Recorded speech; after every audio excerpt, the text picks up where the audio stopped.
Assalamualaikum warahmatullahi wabarakatuh. Perkenalkan, nama saya Tabas Joshidin dengan NIM A12 2025 07353 kelompok SSI 02. Pada kesempatan kali ini saya akan mempresentasikan dan mendemonstrasikan hasil proyek ujian akhir semester dengan mata kuliah Infrastruktur Teknologi Jaringan. Pada pembahasan hari ini adalah implementasi routing statis, pembagian IP menggunakan metode VLSM serta pertahanan keamanan dan menggunakan firewall Cisco ASA 006. Oke, sekarang kita masuk ke tahap penjelasan teori. Mari kita bedah terlebih dahulu parameter IP address yang digunakan dalam topologi ini.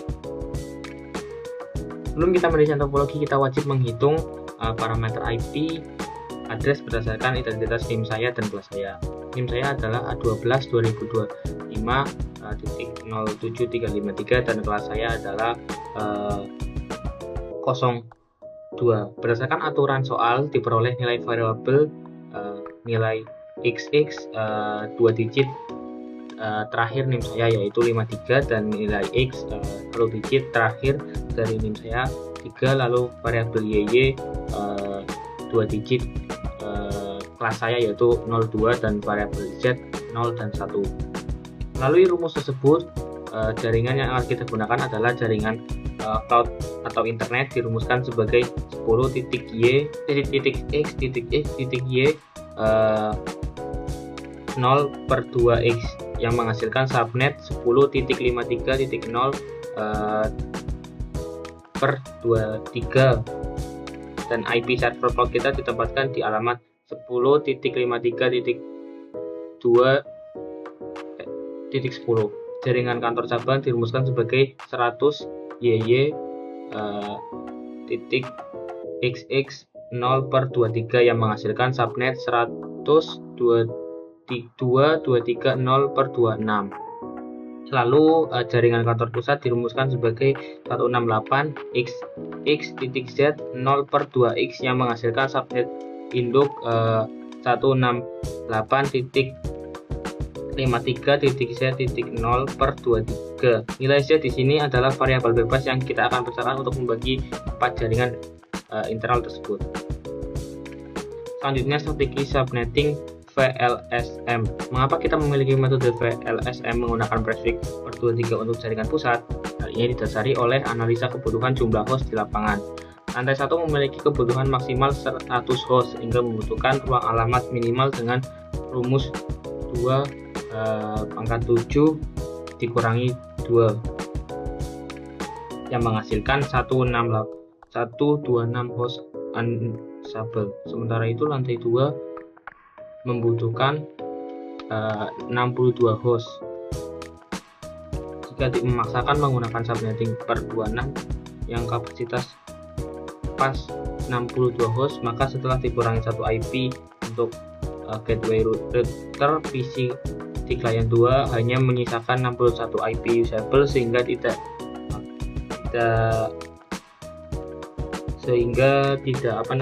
mencukupi keseluruhan host. Oleh karena itu, agar pembagian jaringan adil, aman dan memiliki ruang pengembangan dan 100% bebas dari resiko overlap, kita menetapkan seluruh jaringan area kantor pusat menggunakan prefix per 25, yaitu subnet masknya 255, 255, 255, 128 dengan memanfaatkan variasi nilai Z 0 dan 1. Selanjutnya kita mendapatkan detail kalkulasi biner untuk lantai 1 dan lantai 2, di mana kita menggunakan nilai Z sama dengan 0. Lantai 1 100 host berjalan pada subnet 168.53.0.0/25 dengan netmask 255, 255, 255, 125. Gateway router berada di IP 168.53.0.1 dan rentan IP yang digunakan klien adalah dari 168.53.0.2 sampai 168.53.0.126. Dan untuk lantai 2 yaitu 62 host berjalan pada subnet selanjutnya yaitu 168.53.0.128/25. Gateway router dikonfigurasikan di IP 168.53.0.1 8.5.53.0.129 dan sampai rentan IP usable client dari 168.53.0.130 sampai 168.53.0.1254. Selanjutnya kita mendapatkan kalkulasi untuk ruang 3.1 dan ruang 3.2 yang berada di lantai 3 dengan mendapatkan nilai Z sama dengan 1, yaitu oktet 3 bernilai 1. Ruang 3.1 30 host berjalan pada subnet 168.53.1.0/25. Gateway router dikonfigurasikan di IP 168.53.1.1 dengan rentan IP usable client adalah dari 168.53.1.2 sampai 168.53.1.126 dan untuk ruang 3.2 30 host berjalan pada subnet kelanjutannya yaitu 168.53.1.128/25. Gateway router dikonfigurasikan dari IP 168.53.129 dengan rentan IP usable client dari 168.53.1.130 sampai 168.53.124. Seluruh hasil perhitungan matematis yang telah kita lakukan tadi disajikan dalam bentuk tabel IP yang struktur secara rapi mulai dari 1, 2, ruang 3.1.2 dan kantor cabang. Berikut adalah network address-nya, subnet mask, default gateway router, IP range usable lantai 1 yaitu network address-nya 168.53.0.0, subnet mask-nya 128.55.125.128, lalu default gateway-nya 168.53.0.1, lalu IP range usable-nya yaitu 1.8.1.5.0.2 sampai 128 seperti yang saya tadi jelaskan. Dan lantai 2 yaitu untuk network address-nya 168.53.0.128/25, subnet mask-nya 1.255.1.255.125.128, lalu default gateway-nya 168.53.0.129, lalu untuk IP range usable-nya yaitu dari 130 sampai 254, lalu untuk ruang 3.1 network access-nya yaitu 168.53.1.0/25, lalu subnet mask-nya 255.255.255.128 dan default gateway-nya 168.53.1.1 dan IP usable-nya yaitu dari 2 sampai 126.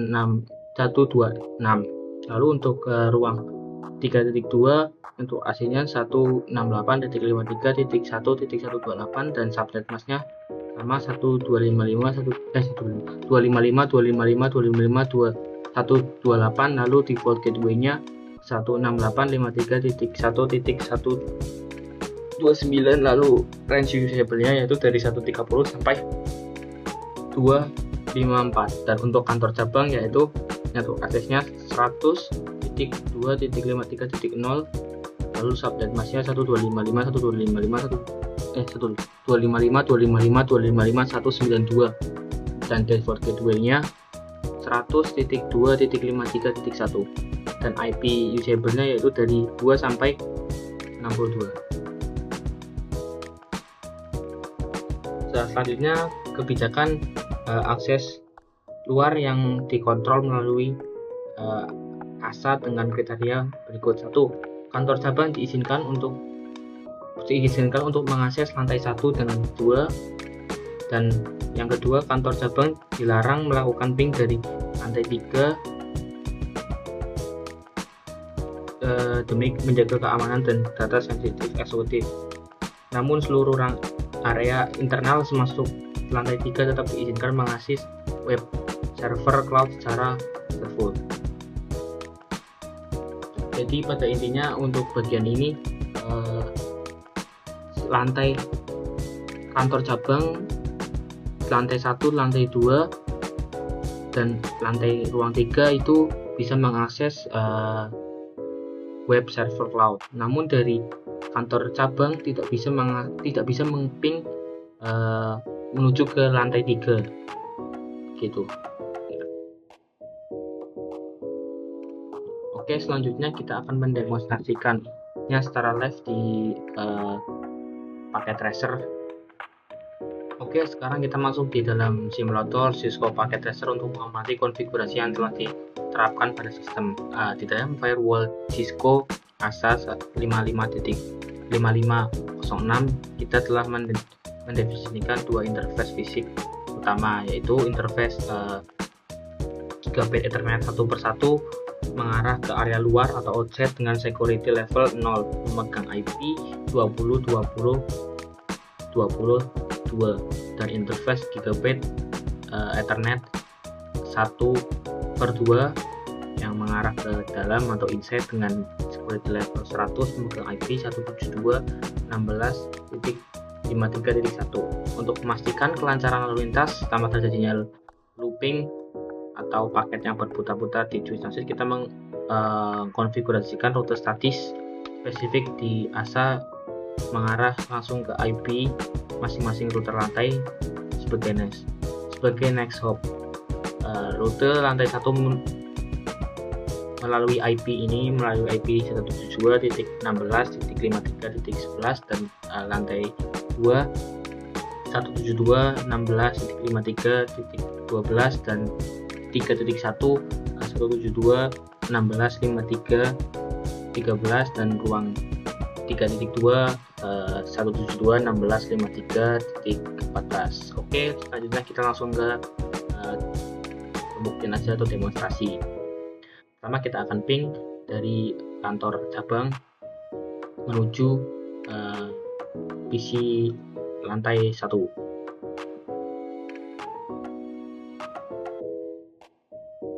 Oke, successful, bisa. Selanjutnya dari PC cabang menuju lantai 2.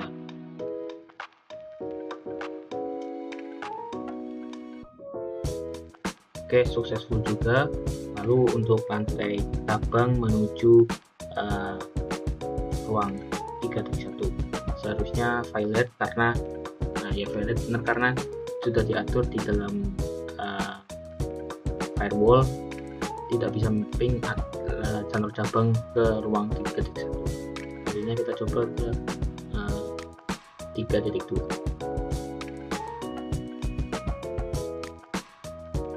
Ya, violet juga tidak bisa, artinya berjalan dengan baik. Selanjutnya dari cloud server menuju ke PC 3.1. Nah, violet juga tidak bisa, artinya berjalan dengan lancar. Lalu dari cloud server menuju ke 3.2. Oke, violet juga artinya berjalan dengan lancar juga. Oke, kita coba ping dari lantai 3.1 menuju ke cabang, harusnya sukses. Nah, successful. Selanjutnya dari lantai 3.2 menuju ke cabang, harusnya juga successful. Nah, berhasil. Oke, selanjutnya untuk DNS atau mengakses browsernya, kita coba ya apakah bisa di kantor cabang.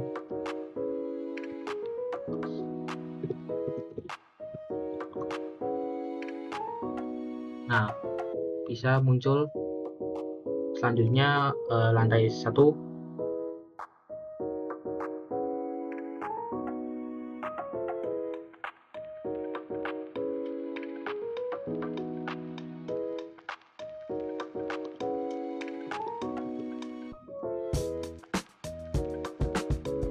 Oke, muncul juga.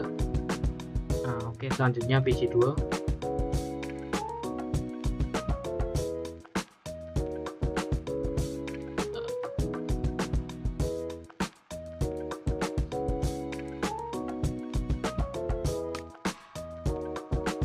Nah, muncul juga. Lalu selanjutnya ruang 3.1.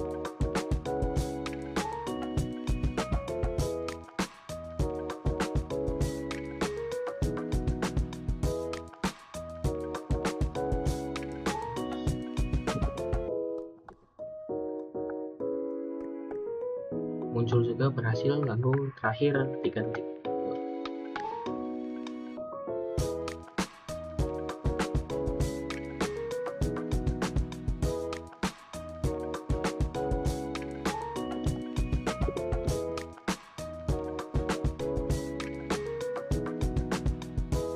Muncul juga, lalu yang terakhir kita coba di wireless device yang diwakili oleh laptop.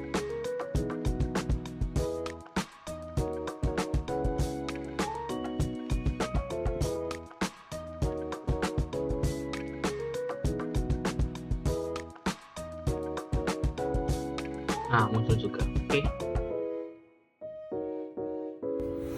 Nah, dari seluruh rangkaian uji coba langsung tadi, kita dapat menyimpulkan bahwa seluruh rancangan infrastruktur jaringan ini telah berhasil diimplementasikan dengan baik.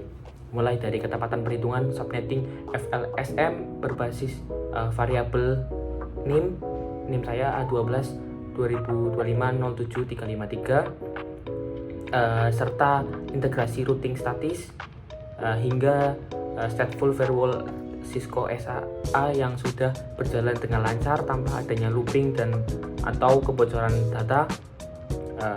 Untuk itu sekian presentasi dan demonstrasi dari saya, kurang lebihnya mohon maaf. Wassalamualaikum warahmatullahi wabarakatuh.